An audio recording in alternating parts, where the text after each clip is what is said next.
আলহামদুলিল্লাহ,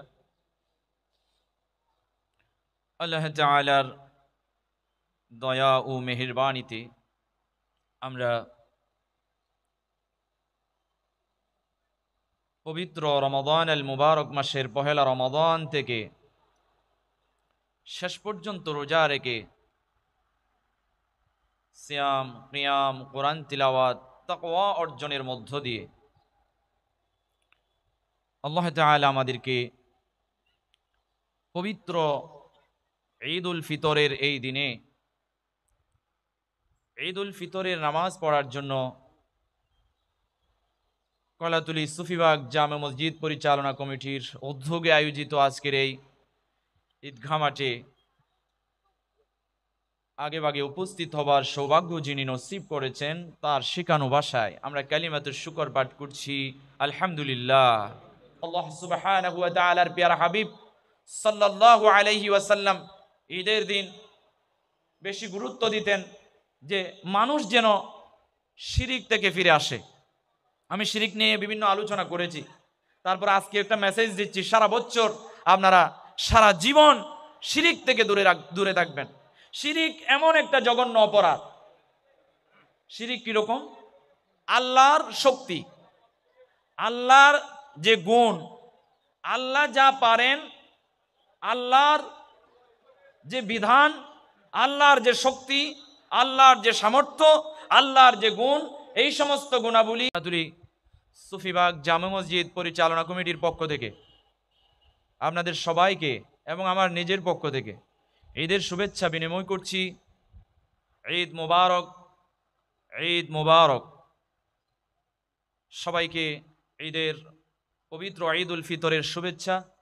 তাকাব্বালাল্লাহু মিন্না ওয়া মিনকুম, তাকাব্বালাল্লাহু মিন্না ওয়া মিনকুম, তাকাব্বালাল্লাহু মিন্না ওয়া মিনকুম। প্রিয় হাজরিন, আল্লাহ তাআলা কুরআনুল কারীমে ঘোষণা করছেন যে ওয়ালিতুকমিলুল ইদ্দাতা ওয়ালিতুকাব্বিরুল্লাহা আলা মা হাদাকুম ওয়া লাআল্লাকুম তাশকুরুন। আল্লাহ তাআলা বলছেন ওয়ালিতুকমিলুল ইদ্দাতা, তোমরা দিনগুলো পূর্ণ করো, যে রমজানের সিয়ামের দিনগুলো পূর্ণ করো। তার মানে পহেলা রমাদান থেকে আমরা ঈদের আগের দিন পর্যন্ত রোজা রেখেছি, সেই সিয়ামের দিনগুলো আমরা রোজার মাধ্যমে পূর্ণ করেছি। জোরে বলেন আলহামদুলিল্লাহ।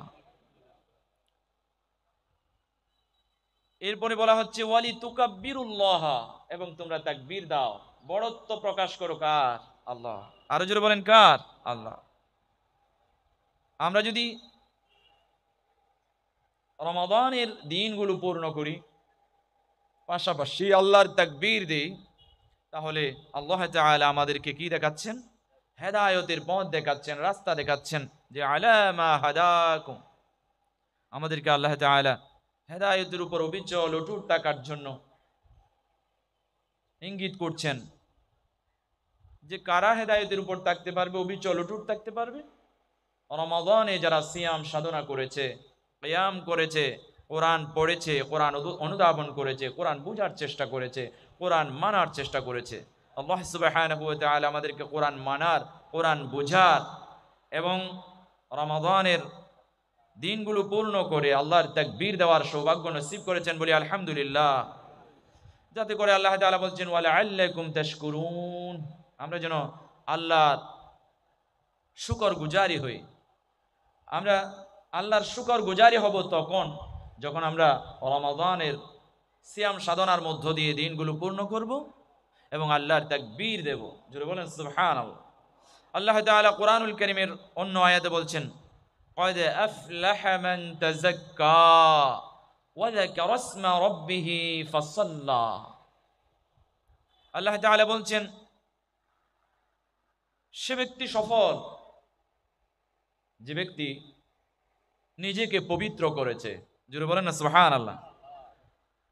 আমরা নিজেদেরকে পবিত্র করার জন্য সারা মাস চেষ্টা করেছি, আল্লাহর কাছে গুনাহ মাফ চেয়েছি, চোখের পানি ঝরিয়েছি, সারা রাত কান্না করেছি লাইলাতুল কদরের রজনীতে, এবং রমাদান মাসে প্রত্যেকটা দিন রোজা রেখেছি, কান্নাকাটি করেছি, কোরআন তেলাওয়াত করেছি, দান দক্ষিণা করেছি, অনেক মানুষকে ইফতার করাইছি, সাহারি খাওয়াইছি। এই সমস্ত বিষয়ের মধ্য দিয়ে আমরা পবিত্রতা লাভ করার চেষ্টা করেছি। আল্লাহ আমাদের সবাইকে পবিত্রতা দান করুন বলি আমিন। তাহলে এই পবিত্রতা হচ্ছে উযু গোসলের মাধ্যমে পবিত্রতা এমন নয়।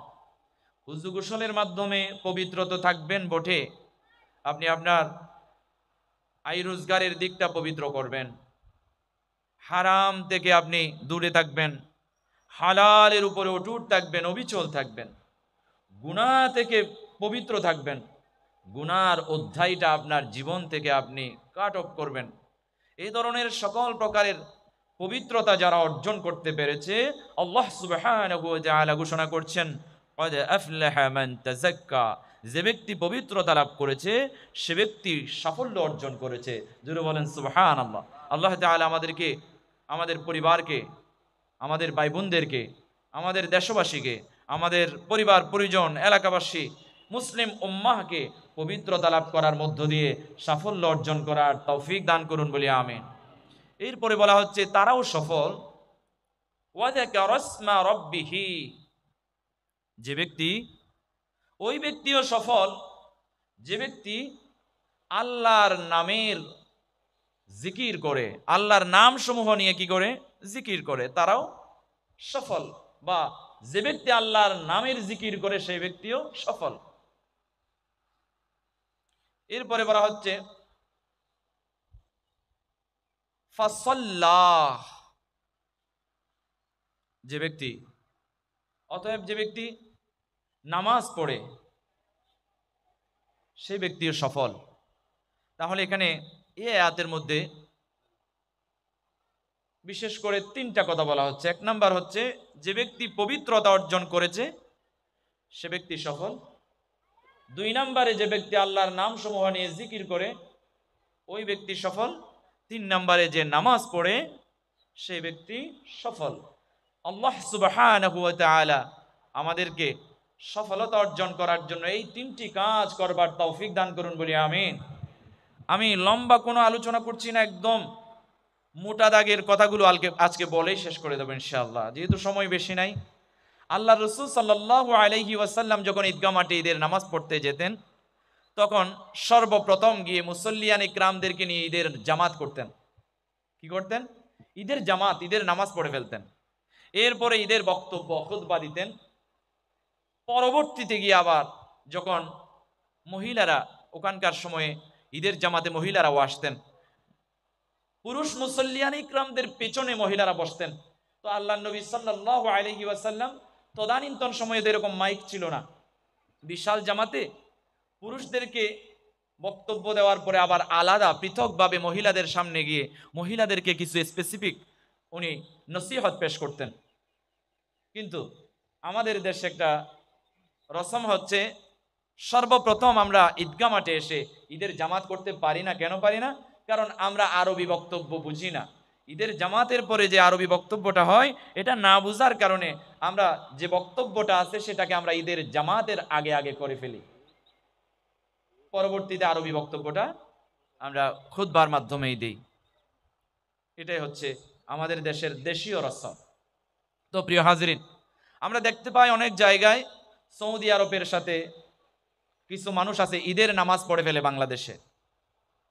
কিন্তু আল্লাহ নবী সাল্লাল্লাহু আলাইহি ওয়াসাল্লামের কনিষ্ঠ স্ত্রী, প্রিয়তমা স্ত্রী আয়েশা সিদ্দিকা রাদিয়াল্লাহু তাআলা আনহা ঘোষণা করছেন, যে দেশের সরকার ঘোষণা করবে ওই দেশে সকলেই মিলে যেদিন ঈদ পড়বে সেই দিনও ঈদের দিন। সুবহানাল্লাহ বলেন। যদিও কোনো একজন মানুষ ঈদের চাঁদ দেখে ফেলেছে, সরকার তার চাঁদ দেখাকে গ্রহণ করে নাই। কোনো একটা মানুষ বাংলাদেশ কিংবা অন্য একটা কান্ট্রিতে চাঁদ দেখেছে, চাঁদ দেখার পরে সরকার তা গ্রহণ করে নাই, আর সংখ্যাগরিষ্ঠ মানুষ যদি ঈদের নামাজ ওই দিন না পড়ে, সরকারের কথা মানা যেহেতু জরুরি, ওই দিন যে ব্যক্তি চাঁদ দেখেছে তারও ঈদ করার কোনো সুযোগ নেই। আম্মা জান আয়েশা সিদ্দিকা রাদিয়াল্লাহু তাআলা আনহা বলছেন, যে দেশে যখন সরকার প্রধান কিংবা নেতা ঘোষণার মাধ্যমে সংখ্যাগরিষ্ঠ মুসল্লিয়ান ইকরাম মুসলমান যখন ঈদের নামাজ পড়বে ওই দিন সেই দেশে সেখানে ঈদের দিন। সুতরাং কেউ যদি বাংলাদেশে সৌদি আরবের ঈদের সাথে মিলিয়ে বাংলাদেশি ঈদের নামাজ পড়ে তার ঈদ হবে না। তাহলে তাকে কি করতে হবে? সৌদি আরব যখন ফজরের নামাজ পড়ে তখন তাকে ফজরের নামাজ পড়তে হবে। আচ্ছা বলেন তো, সূর্য উঠে গেলে ফজরের নামাজ হবে নাকি? সৌদি আরবে যখন ফজরের নামাজ পড়ে তখন আমাদের দেশে সূর্য উদিত হয়ে যায়, তো তখন ফজরের নামাজ পড়লে হবে না। ঠিক তেমনি ঈদের নামাজেরও একই কায়দা। আল্লাহ সুবহানাহু ওয়া তাআলা যারা বুঝে না তাদেরকে বোঝার তৌফিক দান করুন বলি আমিন। প্রিয় হাজরিন, আমি আর কথা বাড়াবো না। আল্লাহ রাসূল সাল্লাল্লাহু আলাইহি ওয়াসাল্লামের হাদিস থেকে বলছি যে রমাদান আল মুবারক মাসে আমাদের কাছে কয়েকটা জিনিস রমাদান উপহার নিয়ে এসেছিলেন। কি নিয়ে এসেছিলেন? উপহার। ওই উপহারগুলো আমরা কি পরিমাণ আমরা গ্রহণ করেছি। উপহার পাঠিয়েছে কেউ, ওই উপহার আল্লাহ আমাদের জন্য উপহার পাঠিয়েছে, গিফট পাঠিয়েছে। এই গিফট যদি আপনি গ্রহণ না করেন, ব্যাপারটা কেমন হয়? যে আপনার কোনো বন্ধু, আপনার কোনো শুভাকাঙ্ক্ষী, আপনার কোনো দেশের মানুষ, আপনার কোনো আত্মীয় স্বজন যদি গিফট পাঠায়, এই গিফট যদি আপনি প্রত্যাখ্যান করেন, গ্রহণ না করেন, তাহলে ওনারা কষ্ট পাবে, ব্যথিত হবে। জুড়ে বলেন ঠিক কিনা? ঠিক তেমনি ভাবে আল্লাহ পাক আমাদের জন্য কিছু উপহার গিফট পাঠিয়েছেন। এই গিফট যদি আমরা গ্রহণ না করি, আমরা না নেই, তাহলে আল্লাহ সুবহানাহু ওয়া তাআলা বড্ড কষ্ট পেয়ে যাবে। আর যাদের উপর আল্লাহ কষ্ট পেয়ে রাগান্বিত হয়ে যাবে, অসন্তুষ্ট হয়ে যাবে, তাদের দুনিয়াও বরবাদ, আখিরাতও বরবাদ। তো ওই গিফটগুলো কি ছিল? রমজান মাসে আল্লাহ সুবহানাহু ওয়া তাআলা আমাদের জন্য গিফট পাঠিয়েছিল। এক নাম্বার হচ্ছে কোরআন। সুবহানাল্লাহ। রমাদান হচ্ছে কোরআন নাজিলের মাস। আমরা ভরপুর কোরআন পড়েছি, সময় দিয়ে কোরআন পড়েছি। আমি আপনাদের কথা তো বলতে পারি না, তবে আশা করছি আমি বিশ্বাস করছি যে আপনারা অনেক অনেক তিলাওয়াত করেছেন রমজান মাসে। সারা বছর যে কোরআন তিলাওয়াতের পরিমাণ, যে পরিমাণ কোরআন তেলাওয়াত করেন নাই, তার চেয়েও অধিক পরিমাণ কোরআন তেলাওয়াত রমজান মাসে করেছেন, আলহামদুলিল্লাহ। সেটার বাস্তব প্রমাণ আমি নিজে। যেমন সারা মাস, সারা বছর যে কোরআন তেলাওয়াত আমরা করতে পারি না, সে কোরআন তেলাওয়াত কিন্তু প্রত্যেকটা দিন ফজরের পর একবার, দুপুরের পর একবার, মাগরিবের পর একবার, আবার তারাবির নামাজে একবার, এভাবে অনেক তেলাওয়াত রমজান মাসে। আমার মনে হয়েছে আমি রমজান মাসে যে পরিমাণ তেলাওয়াত করি, সারা বছর তেলাওয়াত আমার হয় নাই। তো রমজান মাসে শুধু তেলাওয়াত করলে হবে না। এ কোরআন আল্লাহ উপহার হিসাবে রমাদানে পাঠিয়েছে। এ কোরআন আমাদেরকে পড়ার জন্য, এ কোরআনের সাথে মহাব্বত রাখার জন্য, এ কোরআনকে ভালোবেসে কোরআন যা বলছে তা মেনে চলার জন্য। তো আমরা কোরআন রমজান মাসে মানলাম, রমজান মাসে পড়লাম, রমজান মাসে বোঝার চেষ্টা করলাম, রমজানের পরে কি আমাদের বোঝার চেষ্টা করতে হবে না? অবশ্যই হবে। আল্লাহ তাআলা কোরআনুল কারীমের মতো উপহার, শ্রেষ্ঠ উপহার পৃথিবীতে আর কিছু হতে পারে না। আল্লাহ তাআলা আমাদের জন্য যে এক নাম্বার গিফট, এক নাম্বার উপহার কোরআন পাঠিয়েছেন, এ কোরআন আমাদেরকে সানন্দে মহাব্বতের সহিত গ্রহণ করে এ কোরআনকে ধরার, এ কোরআনকে পড়ার, এ কোরআনকে বোঝার, এ কোরআন মোতাবেক আমল করবার তৌফিক আল্লাহ দান করুন বলি আমিন। আরো জোরে বলেন আমিন। কোরআন ছাড়া জাতির ভাগ্য পরিবর্তনের আর কোনো কিতাব নাই, আর কোনো সংবিধান নাই। কোন জাতি যদি বর্তমান সময়ে তাদের জীবনের ভাগ্যকে পরিবর্তন করতে চায়, তাহলে কোরআনের কাছে আসতে হবে, কোরআনের কাছে ধরা দিতে হবে, কোরআন মোতাবেক জীবনটাকে, লাইফ স্টাইলটাকে সাজাতে হবে। পারবো ইনশাআল্লাহ? আল্লাহ তৌফিক দান করুন বলি আমিন। সামনে যে গ্যাপগুলো আছে সেগুলো একটু আপনারা পূরণ করেন। পেছনের প্রিয় মুসল্লিয়ান ইকরাম যেন ওনারা যেন আসতে পারেন, ঠিকভাবে বসতে পারেন। আমরা একটু তাকবীর দিয়ে আল্লাহু আকবার, আল্লাহু আকবার, লা ইলাহা ইল্লাল্লাহু, আল্লাহু আকবার, আল্লাহু আকবার, ওয়ালিল্লাহিল হামদ, আল্লাহু আকবার, আল্লাহু আকবার, লা ইলাহা ইল্লাল্লাহু, আল্লাহু আকবার, আল্লাহু আকবার, ওয়ালিল্লাহিল হামদ।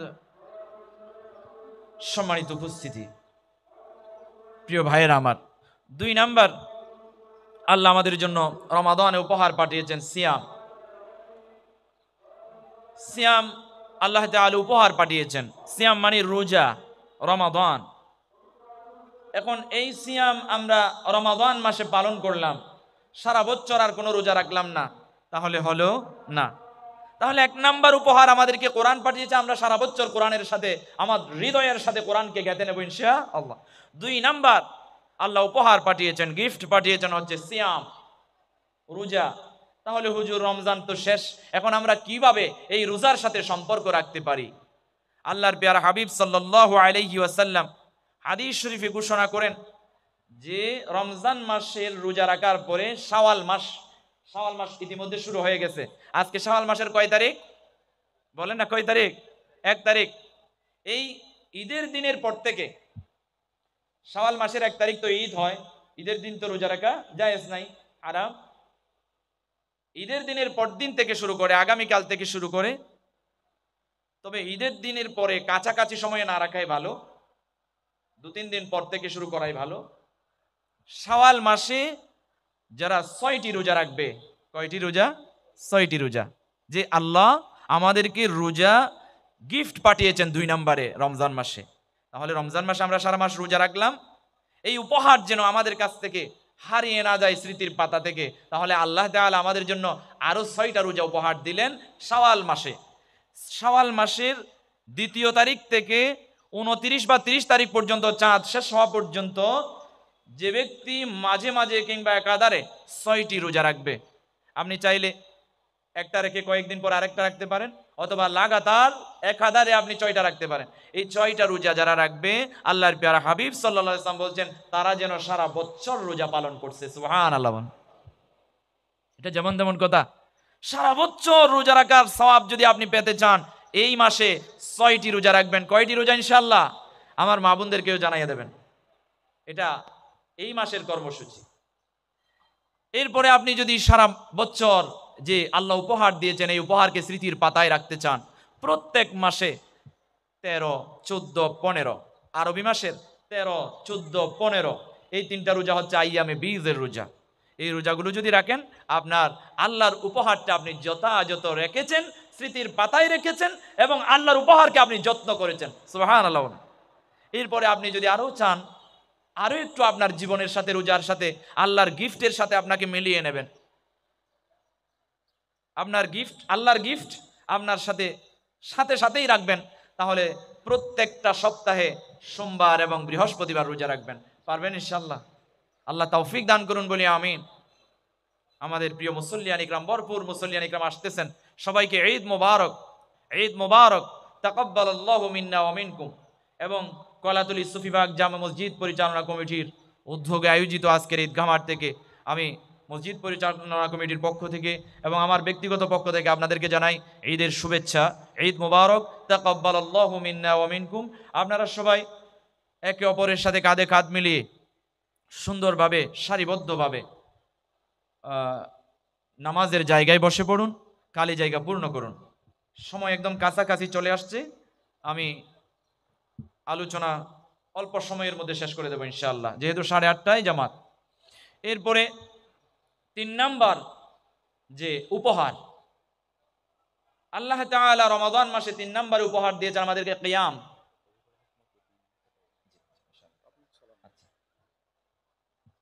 এরপরে 3 নাম্বার যেটা আল্লাহর উপহার, সেটা হচ্ছে কিয়াম। আমরা রমাদান মাসে তারাবি পড়েছি, লম্বা সময় ধরে কিয়াম করেছি, কিয়াম। এরপরে নামাজ পড়েছি বেশি বেশি, এটা কিয়াম। এরপরে তাহাজ্জুদ পড়েছি, এটা কিয়াম। তো এই কিয়াম উপহার পেয়েছি আমরা রমাদান মাসে। আল্লাহ উপহার দিয়েছেন, এই উপহার সারা বছর আমাদের জারি রাখতে হবে। অন্তত পক্ষে আজান হয়ে গেলে কেউ আর ব্যবসা প্রতিষ্ঠানে বসে থাকবো না, আজান হয়ে গেলে আর চাকরিতে বসে থাকবো না, আজান হয়ে গেলে পরিবার পরিজন নিয়ে আড্ডা দিয়ে বসে থাকবো না, মজা মাস্তি করবো না, আজান হয়ে গেলে বন্ধু বান্ধব নিয়ে দোকানপাটে, চায়ের দোকানে, রাস্তাঘাটে, রাস্তার কিনারায়, ঘরের কোনায় পার্টিতে বসে থাকবো না। আমরা সোজা মসজিদে চলে আসব। মসজিদে যদি চলে যান, তাহলে আল্লাহর 3য় নাম্বার উপহার, গিফট, রমজান মাসে কিয়াম, এটার সাথে আপনার সম্পর্ক থাকবে ইনশাআল্লাহ। আর যখন সময় পান তখন বেশি বেশি কিয়াম করবেন, নফল নামাজ পড়বেন।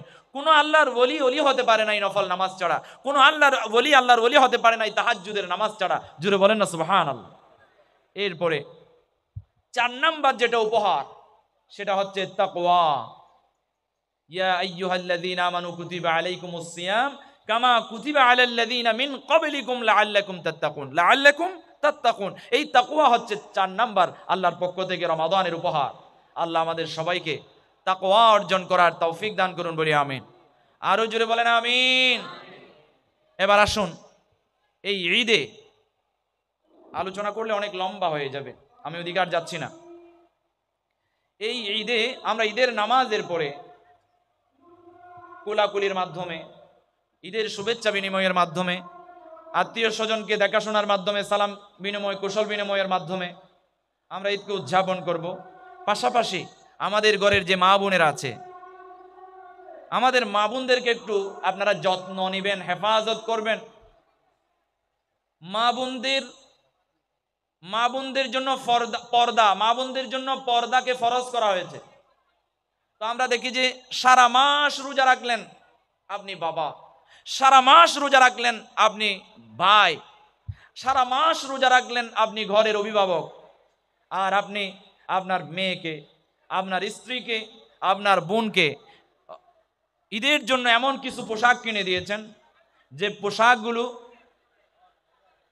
পরলে অর্ধ উলঙ্গ দেখা যায়, যে পোশাকগুলো দেখলে মাথার চুল দেখা যায়, যে পোশাকগুলো দেখলে পিঠ দেখা যায়, যে পোশাকগুলো দেখলে বুক দেখা যায়, যে পোশাকগুলো দেখলে অঙ্গ প্রত্যঙ্গ বেশি উঠে, যে পোশাকগুলো দেখলে পেট দেখা যায়। এই সমস্ত মা বোনেরাও কিন্তু রোজা রেখেছে, তারাও রোজা রেখেছে, আপনিও রোজা রেখেছেন। তো ঈদের দিন যদি আপনি এসে এই যে পর্দার মতো একটা ফরজ লঙ্ঘন করে আপনি ভাই আপনার রমজান মাসকে দুলিশ্বাত করে দিচ্ছেন, আপনি বাবা আপনার রমজানকে শেষ করে দিচ্ছেন, আপনি অভিভাবক আপনার রমজানকে শেষ করে দিচ্ছেন, আর আপনি আমার মা বোন আপনারা যে সারা মাস আল্লাহকে রাজি খুশি করবার জন্য যা করেছেন, এই ঈদের দিন একটা দিনেই আপনি বেপরদা হয়ে শেষ করে দিচ্ছেন, এটা তো হতে পারে না। সুতরাং প্রিয় হাজরিন, আমলনামায় সওয়াব হয়েছে, এই সওয়াবগুলো আপনি সুদ খেলে, ঘুষ খেলে, কিংবা জিনা করলে, পাপ করলে, অন্যায় করলে আপনার গুনাহগুলো কমবে না, আপনার সওয়াবগুলো, আপনার আমলগুলো কমবে না। একটু ভালো করে খেয়াল করেন সম্মানিত মুসল্লিয়ান ইকরাম। ধরেন আপনি নামাজ পড়েছেন, নামাজের সওয়াব আপনি পাবেন, ওদিকে সুদ খাচ্ছেন, সুদের গুনাহ হচ্ছে, জিনা করছেন, জিনার গুনাহ হচ্ছে, কিন্তু আপনার নামাজের সওয়াব যাবে না। এদিকে আবার কোরআন তিলাওয়াত করছেন, কোরআন তিলাওয়াতের সওয়াবও থাকবে, আপনি অপরাধ করছেন, অপরাধের গুনাহ যোগ হবে। তাহলে এদিকে নামাজের সওয়াব, জিকিরের সওয়াব, কোরআন তিলাওয়াতের সওয়াব এগুলো বলবৎ থাকবে, কিন্তু আপনার অপরাধগুলো, অপরাধের জায়গায় সওয়াব গুনাহ বাড়তে থাকবে, গুনাহ বাড়তে থাকবে। কিন্তু শিরিকের বেলায় কোরআনুল কারীমে আল্লাহ তাআলা বলেন, শিরিকের বেলায় ওয়ালাকাদ উহিয়া ইলাইকা ওয়া ইলাল্লাযীনা মিন ক্বাবলিক লাইন আশরাকতা লা ইয়াহবাতান্না আমালুকা ওয়া লা তাকুনান্না মিনাল খাসিরিন। যে ব্যক্তি শিরিক করে, শিরিককারীর শিরিক গুনার কারণে তার নামাজ, তার দান দক্ষিণা, তার রোজা, তার সিয়াম সাধনা, তার ভালো আমলগুলো আল্লাহ ধ্বংস করে দেয়। জুড়ে বলেন না নাউজুবিল্লাহ। এই ধ্বংসের মাধ্যমে কঠিনভাবে, চরমভাবে তাকে ধ্বংস করে দেয়। সুতরাং প্রিয় হাজিরিন, শিরিকের মতো মারাত্মক গুনাহ থেকে আমাদেরকে বেঁচে থাকতে হবে। আল্লাহ সুবহানাহু ওয়া তাআলা আমাদেরকে বাঁচার তৌফিক দান করুন, বলি আমিন। শুধু তাই নয়, যারা শিরিক করে তাদের ব্যাপারে আল্লাহ তাআলা বলছেন, ইন্নাহু মাইয়ুশরিক বিল্লাহি ফাকাদ হারামাল্লাহু আলাইহিল জান্নাহ। যে ব্যক্তি শিরিক করে তার জন্য জান্নাত হারাম হয়ে যায়। জোরে বলেন নাউজুবিল্লাহ। যে শক্তি আল্লাহর আছে সেই শক্তি কোনো নেতার আছে মনে করলে, যে শক্তি আল্লাহর আছে সেই শক্তি কোনো মিনিস্টারের আছে মনে করলে, যে শক্তি আল্লাহর আছে সেই শক্তি ফেরেশতাদের আছে মনে করলে, যে শক্তি আল্লাহর আছে তা নবীর আছে মনে করলে, যে শক্তি আল্লাহর আছে তা ওলির আছে মনে করলে, যে শক্তি আল্লাহর আছে তা যদি কোনো মানুষের আছে মনে করে, দুনিয়াবি কোনো শক্তি যদি আল্লাহর উপরে নিয়ে যান বা আল্লাহর সমকক্ষ দাঁড় করান, তাহলে আপনার জান্নাতও হারাম, আপনার দুনিয়াতে যা আমল করেছেন তাও বরবাদ, আপনি একজন ক্ষতিগ্রস্তদের অন্তর্ভুক্ত হয়ে যাবেন। জুড়ে বলেন নাউজুবিল্লাহ। প্রিয় হাজরিন, সময় প্রায় শেষের দিকে, আমি আর লম্বা আলোচনা করব না। আমি আরেকটা মেসেজ দিয়ে আপনাদেরকে বিদায় নেব ইনশাআল্লাহ। আল্লাহ রাসূল সাল্লাল্লাহু আলাইহি ওয়াসাল্লাম বলেছেন, ওয়া'তাসিমু বিহাবলিল্লাহি জামিআন ওয়া লা তাফাররাকু। তোমরা ঐক্যবদ্ধভাবে আল্লাহর রজ্জুকে আঁকড়ে ধরো। তাহলে আল্লাহ তাআলা বলছেন আমাদেরকে এককভাবে নয়, ঐক্যবদ্ধভাবে আল্লাহর রজ্জুকে মানে আল্লাহর দ্বীনকে, আল্লাহর রজ্জুকে মানে কোরআনকে, আল্লাহর রজ্জুকে মানে আল্লাহর দ্বীনকে, আল্লাহর রজ্জুকে মানে আল্লাহর কোরআনকে, ইসলামকে, দ্বীনকে, বিধানকে এক ঐক্যবদ্ধভাবে আঁকড়ে ধরতে হবে। বিক্ষিপ্তভাবে যদি আমরা ইসলাম পালন করতে যাই, দ্বীন পালন করতে চাই, তাহলে আমরা ছত্রভঙ্গ হয়ে যাব, আমরা দিন প্রতিষ্ঠা করতে পারবো না। সুতরাং আমাদেরকে ঐক্যবদ্ধভাবে আল্লাহর রজ্জুকে আঁকড়ে ধরতে হবে, তাহলেই আমরা এই দিন প্রতিষ্ঠা করতে পারবো। যখন আমরা দিন কায়েম করে ফেলবো, প্রতিষ্ঠা হয়ে যাবে, তখন কিন্তু বাংলার জমিনে কেউ অন্যায় করতে পারবে না, কার উপর জুলুম করতে পারবে না, কাউকে ঠকাতে পারবে না, খাবারে ভেজাল দিতে পারবে না, রেপ করতে পারবে না, ছিনতাই করতে পারবে না, চুরি করতে পারবে না, বাংলাদেশের টাকা বিদেশে পাচার করতে পারবে না। এভাবে প্রিয় হাজিরেন, আমাদেরকে ঐক্যবদ্ধ হতে হবে। তাহলে আমরা ঐক্যবদ্ধ কিভাবে হব? আগে আপনার পরিবারকে ঐক্যবদ্ধ হতে হবে, আপনার পরিবারের সাথে আবার আপনার সমাজের সাথে ঐক্যবদ্ধ হতে হবে। এবং সমাজ একটা সুন্দর কোরআন এবং সুন্নাহর আদলে একটা সমাজ যদি সুন্দরভাবে বিনির্মাণ হয়ে যায়, আরেকটা সমাজের সাথে সম্পর্ক হবে। আরেকটা সমাজ যখন কোরআনের সাথে সুন্দরভাবে বিনির্মাণ হবে, আরেকটা সমাজের সাথে সম্পর্ক হবে। এইভাবেই যদি আমরা আল্লাহর রজ্জুকে আঁকড়ে ধরতে পারি, একদিন না একদিন বাংলার জমিনে ইসলামের পতাকা উড্ডীন হবে ইনশাআল্লাহ।